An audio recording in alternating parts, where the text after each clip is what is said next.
દ્વારકા મંદિરના 56 પગથિયા અને 52 ગજની ધજાનો અર્થ.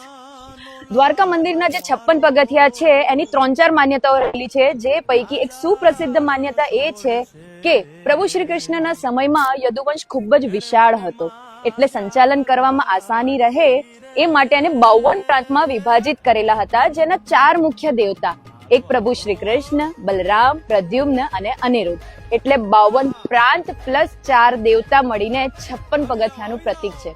કહેવાય છે કે ગોમતી નદીમાં સ્નાન કરીને આ 56 પગથિયા ચડીને પ્રભુ શ્રી દ્વારકાધીશના દર્શન કરવામાં આવે ને તો આત્માનું શુદ્ધિકરણ થાય છે. દ્વારકા મંદિરની 52 ગજની ધજા, 1 ગજ એટલે કે 3 ફૂટ અને 52 ગજ એટલે કે 156 ફૂટ. આ ધજાના દર્શન ઘણા કિલોમીટર દૂરથી કરી શકાય છે, જે 12 રાશિ, 27 નક્ષત્ર, 10 દિશા, સૂર્ય, ચંદ્ર ને ખુદ દ્વારકાધીશ પ્રભુનું પ્રતીક છે. કહેવાય છે કે જ્યાં સુધી સૂર્ય અને ચંદ્ર રહેશે ત્યાં સુધી પ્રભુ દ્વારકાધીશનું નામ અમર રહેશે.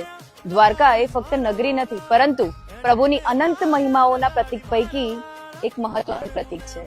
બોલો જય દ્વારકાધીશ.